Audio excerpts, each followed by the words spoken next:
यहां भी इस दुनिया के साथ सबसे बड़ा खेल और सबसे बड़ा जेल जिसमें हम पड़े हैं वो यही तो है। सब कुछ सीखा हमने, ना सीखी होशियारी। ये सच है दुनिया वालों कि हम हैं अनाड़ी। सब इंफॉर्मेशन मिले, सब सीखा, पर ये नहीं सीखा कि मुझे आत्मज्ञानी होना है। हाथ बनाए, पांव बनाए, आंखें बनाई, लीवर किडनी सब बनाए, बाल बनाए, कपड़े बनाए, कार बनाए, मकान बनाए, दुकान बनाए, सब कुछ तैयार हो गया। आदमी का भी चमड़ा, सुंदरता सब बना, पर भगवान प्राण देना ही भूल गया। तो क्या कहोगे भगवान को? अरे ठाकुर, जो लोग होंगे बोला बनाया भी क्यों इसको? सारी सुविधाएं हैं, सब कुछ बना दिया, पूरा विश्व का निर्माण कर दिया, पर जिसे जिंदा होना चाहिए था वही जिंदा नहीं है।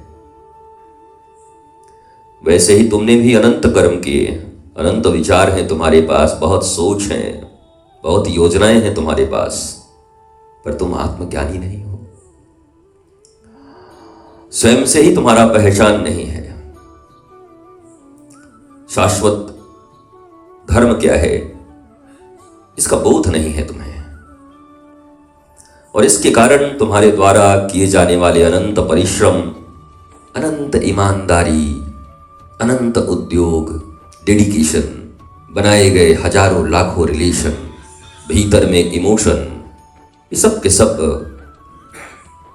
बेकार हैं, क्योंकि वही इमोशन तुम्हें डिप्रेशन में डालेगा, आत्महत्या तक ले जाएगा। कहते हैं ये आदमी बड़ा इमोशनल है, किसी दिन आत्महत्या न कर ले। ये आदमी बड़ा इमोशनल है, किसी दिन सब लुटा न दे। ये आदमी इमोशनल है, खुद को नुकसान न पहुंचा दे। तो इमोशन कोई बुरी बात है? अच्छी है, पर emotion without knowledge is death. बिना ज्ञान के इमोशन मृत्यु के समान है, और मृत्यु तो एक ही बार होती है, हो जाए तो भी अच्छी है। जब जिंदा ही नहीं है तो क्या पता है क्या कष्ट है, कहाँ उधार है, क्या बनना है, क्या नहीं बनना है, किसने क्या कहा, क्या नहीं कहा। पर जीते जी मरना, नर्क भोगना, तर्कों में उलझे रहना, व्यर्थ को पकड़ने की परिश्रम और सद अर्थ से कोई मतलब नहीं। इसलिए इस दुनिया के सारे लोगों को एक होकर, जितने भी मत हैं, मजहब हैं, धर्म तो एक ही है। जो धार्मिक हैं, जो नास्तिक हैं, जो अलग अलग मत के हैं, पर हैं तो मनुष्य, ह्यूमन बीइंग। एक पहला अध्याय और पहला इंफॉर्मेशन इस जगत में बच्चे को मिलना चाहिए।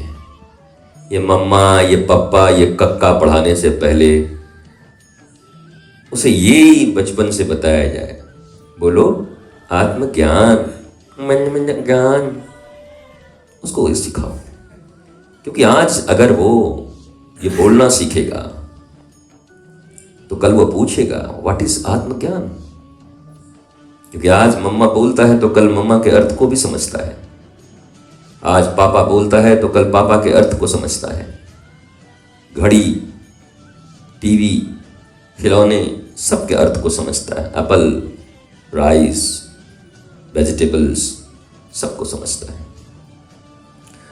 तो अगर उसे कहा जाए सेल्फ रियलाइजेशन, आत्मज्ञान, हु एम आई, तुम कौन हो, तुम्हें जानना है, तुम केवल शरीर नहीं हो, तुम दिव्यात्मा हो, सदा आनंदित, आह्लादित, दासोहम से शिवोहम तक की यात्रा करने वाले हो तुम।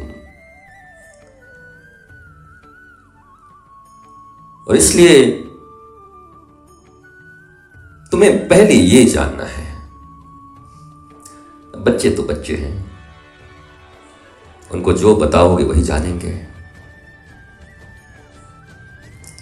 जिद्दी तुम बनाते हो, और फिर लेके घूमते हो, महाराज जी बड़ा जिद्दी हो गया। अरे जन्म तुम्हारा, गर्भ तुम्हारे, खून तुम्हारा, लालन पालन तुम्हारा, जिद कहीं एक्सटर्नल कोई चीज थी जो उसके भीतर आ गया। बड़ा क्रोधी है, तोड़ फोड़ करता है। How is it possible?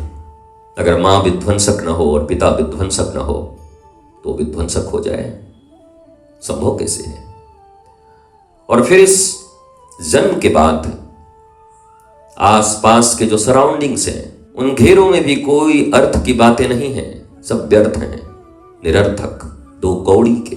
उसकी ही शिक्षा हो रही है, उसको ही बहुत तवज्जो दिया जा रहा है, इंपॉर्टेंस, महत्व। पर जिसका महत्व होना चाहिए वो तो गायब है, क्योंकि बाप भी नहीं है, मां भी नहीं है, वो दोनों भी बंटाधार हैं। इसलिए दो बंटाधार मिलकर के समझाएंगे भी क्या? बंटाधार को बंटाधार ही बनाएंगे। मुझे पता है कि आपको ये मेरी बातें बहुत अच्छी नहीं लगती होंगी, पर आपको अच्छी लगे इसके लिए मैं कहता भी नहीं। मैं कोई चारण भाट नहीं हूं जो तुम्हारी जय जयकार करने के लिए इस पृथ्वी पर आया हूं।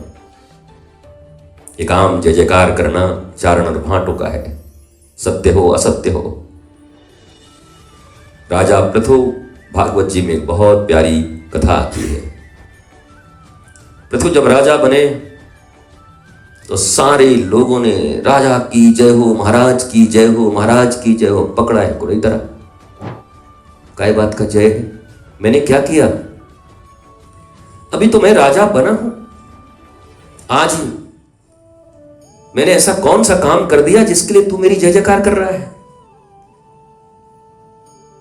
I am an ordinary man, मैं एक साधारण व्यक्ति हूं। राजा के पद पर मेरा चुनाव हुआ है, पर मैंने किया क्या है? जरा 5 साल गुजरने दो, फिर मैंने क्या किया मेरा लेखा जोखा करना। ये तो भाटों की तरह, चारणों की तरह जय जय जय जय, भिखमंगे हो, कुछ चाहिए, अपना उल्लू सीधा करोगे। बड़ी डांटा राजा पृथु ने। भागवत कितना पुराना ग्रंथ है, पर उस भागवत में सेंस दिया गया कि अभी जो कर्म हमने किए नहीं उसके लिए जय जयकार लेने का हमारा अधिकार नहीं है। इसी को ही बटरिंग कहते हैं, चापलूसी। और दल्ले लोग चापलूसी करते हैं, दलाल। जो आप हो नहीं वो आपको साबित करते हैं। और चूंकि आप अज्ञानी हो, सेल्फलेस, सेल्फ नॉलेजलेस हो, इसलिए तुम्हें वो अच्छा लगता है। पर किसी भी सेल्फ रियलाइज्ड पर्सनालिटी को जो वो नहीं है तुम कहो तो वो स्वीकार नहीं करता। भले तुमको डांटे भी नहीं, पर उस पर कोई फर्क नहीं पड़ता। ऐसा नहीं कि तुमको कोई कुछ कहे तो तुम लड़ पड़ो, भीड़ पड़ो। हाँ, तुम पर कम से कम फर्क नहीं पड़ना चाहिए। तो ये बात सुन करके कुछ लोग कहेंगे ठीक है, लेकिन भीतर अगर जो गुदगुदी हो रही है, कोई कह रहा आप बड़े ईमानदार हैं, तो आपसे सुंदर कुछ बोल नहीं रहे, हम तो भैया तूप ताप। लेकिन भीतर तो बहुत आवाज आ रही है, भीतर तो नृत्य हो रहे हैं। स्वीकार कर लिया उस झूठ को तुमने, तो खुद को ही बिट्रे कर रहे हो, खुद को ही धोखा दे रहे हो। ऐसा आदमी जो खुद को धोखा दे, उससे बड़ा धोखेबाज इस दुनिया में कोई नहीं। ये जो गर्लफ्रेंड और बॉयफ्रेंड और ये रिलेशन में धोखा धोखी होते हैं, वो तो बड़े साधारण है। ये आदमी तो रोज खुद को धोखा दे रहा है। इससे खतरनाक आदमी कौन होगा? ये जो खुद को धोखा दे रहे हैं लोग, इन्हीं को अज्ञानी कहते हैं।